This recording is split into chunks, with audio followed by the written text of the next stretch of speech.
If you have a kid under 18, don't scroll. I sat at my daughter's award ceremony a week before graduation and realized something I wish I knew years earlier, and it could save your kids thousands. When my daughter was about to graduate, a week prior was her award ceremony, and I learned something, and it opened my eyes, and it has truly helped me with my freshmen. As I was watching the award ceremony, they were announcing all these scholarships, local ones, arts, community, sports, all of it. And I started to notice something. The same kids were getting called up over and over again, and I started to pray that my own daughter would get called too. And I had this moment where I was like, wait a second, these opportunities don't just happen. They're built years before that. After that, I kind of shifted how I looked at everything. We started to be more intentional, not intense, just aware. Like, what scholarship does the school even offer? What classes or activities actually matter? Because it's not just about getting good grades. It's about putting them in a position where doors can open. Now get into the good stuff. I have put all of this in a PDF document. I'm not trying to sell you a course. I hate that. Up for something and then you get bombarded with all these emails. I won't do that to you. Pinky swear. Now, stick with me for my story. I'm keeping it real, keeping it honest.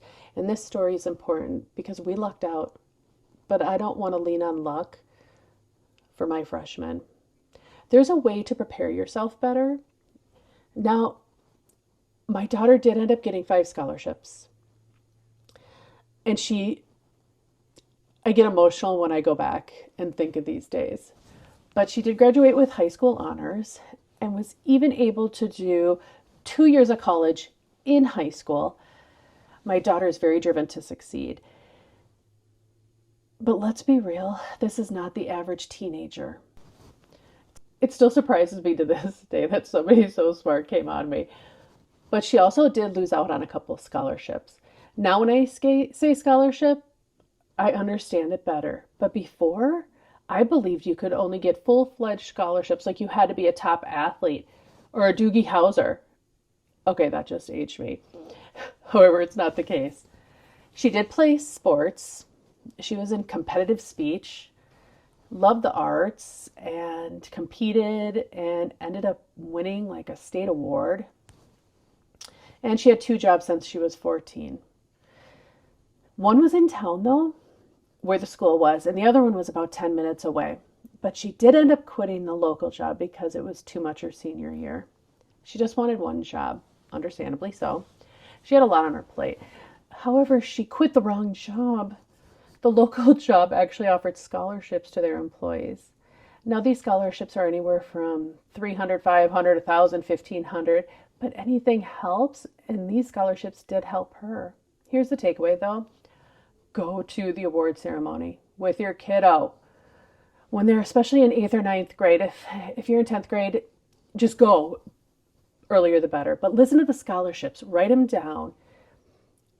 Our school actually had a handout of all of them, and I grabbed that thing so fast. But here's the thing that surprised me. There are so many scholarships tied to agriculture and farming and arts, like a lot. So when my daughter, now a freshman, asked me in the 9th grade if she could join FFA, Future Farmers of America, I'm like, heck yeah. It sounded interesting to her. She isn't very artsy. She does play school sports, though. But now I'm thinking of things differently. It's not random, it's intentional. And volunteering, don't sleep on that one. I know it sounds like one more thing, but it does matter. It helped with scholarships, applications to colleges and jobs in their field, and it just builds good humans. People see that. Every application for college asks about the volunteer work. Maybe volunteer for concessions if they like sports, a nursing home, teaching young kids.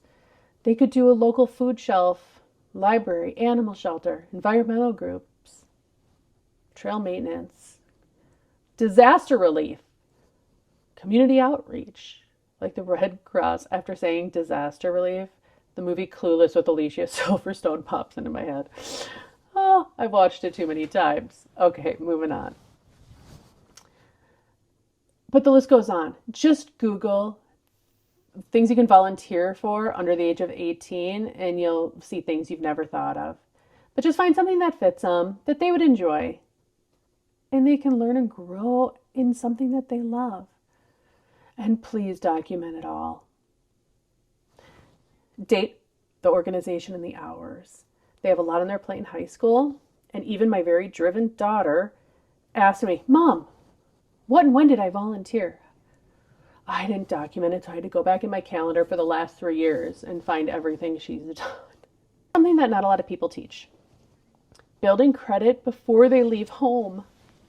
I'm telling you, this can either help them or hurt them with what I'm going to share. They need to understand it too. But here's what we did, and it's super simple. First, you can add them as an authorized user on your long-standing good credit card that has a low balance. Your credit history will go with your kiddo, but make sure your credit card company reports authorized user to the credit bureau. If you have a high balance or not good credit, not a good option. If you do add them, let them know you've done so. You don't have to give them a card or anything, but just let them learn the process of making monthly payments, how this all goes. You can even open a smaller limit card, use it, pay it off monthly, build that history. The second option to consider and to research is a secured credit card once they turn 18. Once they're 18, they can get this, but it does require a cash deposit that acts as your credit limit. This is another way to build credit, but again, ensure that the credit company will report that to the credit bureau. We set this up with our credit union. They required a $500 cash deposit, and they do report it, so it worked out really well. Have them use it, pay it off monthly, show them how to check their credit to ensure information's accurate and to protect against identity theft. This is where it got a little real with my kids. Credit card is not free money, like at all. Don't max it out, keep it low, pay it off, because here's the truth. A lot of people mess this up early, and once it's messed up, it's tough to turn it around. So I ask them straight up, do you want to take the easy road or the hard road? Maybe give an example of somebody that you know, how they took the wrong road and where they're at today. Not to bash them, but to show them a real life example. The before and the after. It can be pretty impactful. For me, I just didn't want my kids walking into adulthood guessing. I want them to feel prepared, confident. Life is expensive, college is expensive, but if we can give them just a small head start before they leave us, that does matter. If you have teens, or you're getting there, save this video. Let me know what you're doing to prepare them in the comments, because I'm always looking for new ideas as well. And a reminder, if you want the PDF document that goes over this whole video, the link is in the description. I do appreciate you being here. This is Casey, and I hope you learned something new in this video. And if not, snaps to you for knowing all of that already. You're ahead of the game. I'm still learning. Have a beautiful day.